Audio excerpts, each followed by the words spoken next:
Good morning বন্ধুরা, কেমন আছো তোমরা সবাই? আশা করি তোমরা সবাই ভালো আছো। আমরা কিন্তু একদমই ভালো নেই। বান আসার আগের দিনের এটা ভিডিও। দেখো রাত্রিবেলা, রাত্রি না সন্ধ্যাবেলা এখন সবাই যে দেখো খড়ের গাদা ভেঙে, তারপরে যাদের যা জ্বালন আছে, যাবতীয় যা জিনিস আছে সব তোলাতুলি করছে। কারণ আমাদের এখানে সামনেই একদম চলে এসেছে বাঁধের ওপারে। তো এই যে দেখো যেন গাড়ির মেলা বসেছে।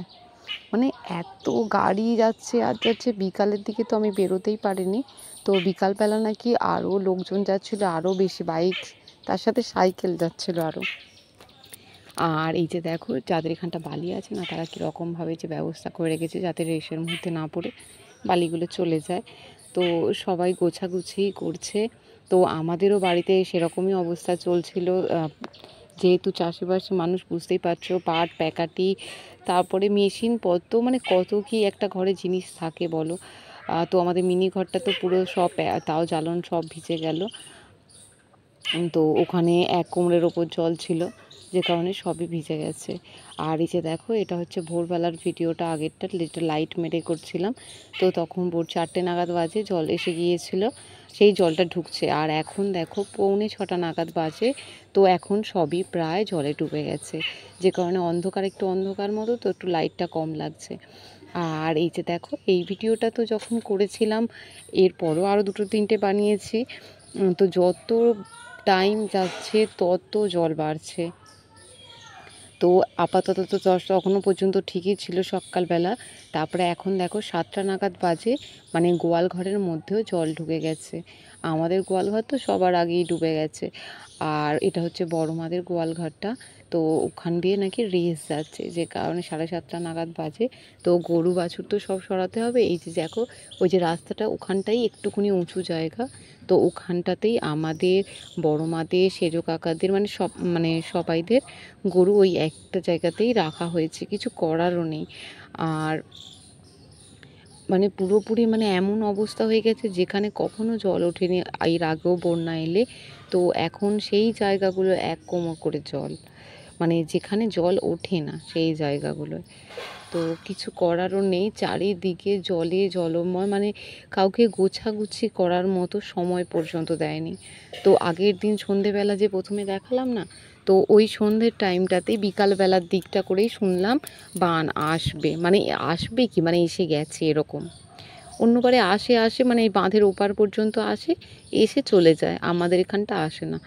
তো এবারে সেরকমই ভেবেছিলাম হয়তো ওপার পর্যন্ত এসেই চলে যাবে, কিন্তু চারিদিকে এতটাই জলের চাপ, জলের প্রেশার বলছে, যে কারণে সব চারিদিক তোলাতুলি করতে হয়েছে। আর এই যে উনুনশালটা দেখো, এখানটা তো পরে আমার আর ভিডিও করা হয়নি, উনুনটা পুরোপুরি জলে ডুবে গিয়েছিল, আর কোনো চিহ্ন ছিল না, দেখতেই পাওয়া যাচ্ছিল না।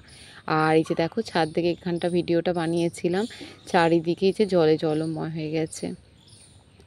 আর এই যে সামনের দিকটা দেখো, এই যে দেখো কাকাদের দৌড়টাতেও জল উঠে গেছে, ওই জায়গাটায় আগে কিন্তু জল ছিল না। আর এই যে দেখো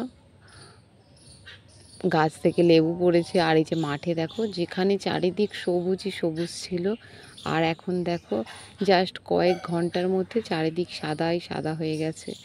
জানি না আর কি হবে। আমাদের এখানে জল ঢুকলে না বেরোতে চায় না 1 সপ্তাহ বেশি, ধান হওয়ার আর কোনো আশাই নেই। আর এই যে দেখো বড় মাদের গোয়াল ঘরের ভেতর থেকে কীরকম রেসটা যাচ্ছে।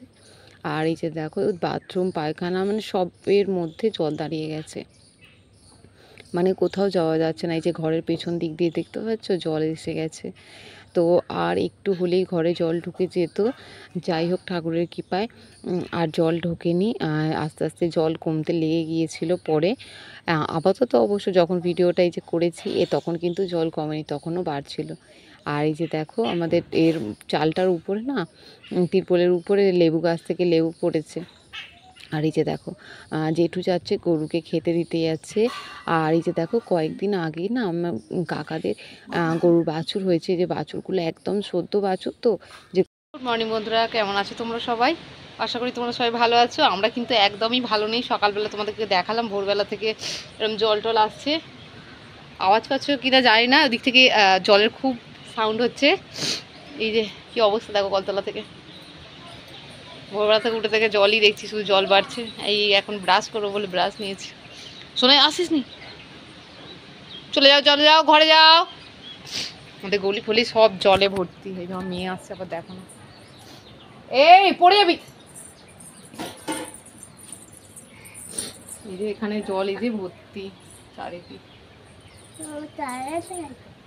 কিভাবে জানি না।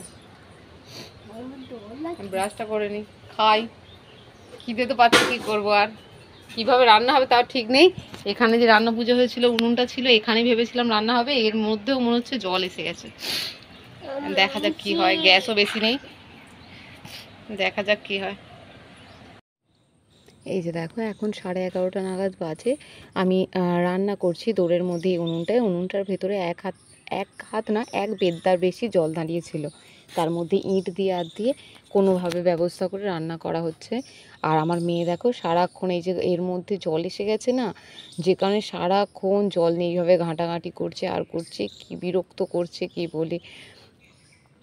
আর এই যে দেখো সারাক্ষণ এই যে দৌড়ের যে এটা জলের এটা দেখতে পাচ্ছ না, ওর থেকেও পরে আরও বেড়ে গিয়েছিল।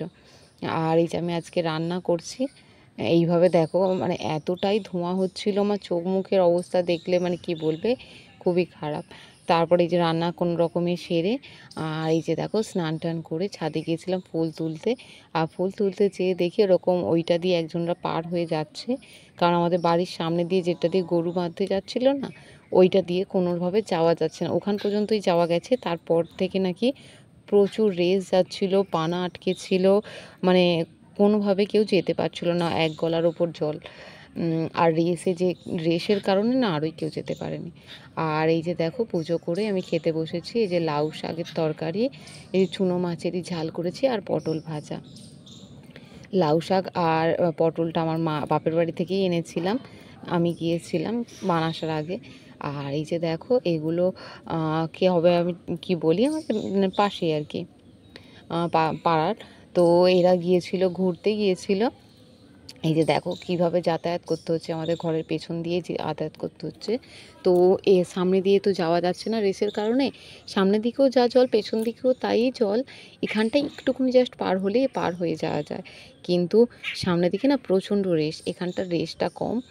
আর দেখো কিভাবে যাতায়াত করতে হচ্ছে, এইভাবে তো সবাই আর যেতে পারে না, এরা এখন কি বলি আর, রক্তের অনেক আছে তাই এরা যাতায়াত করছে। তো সবাই তো আর যাতায়াত করতে পারছে না।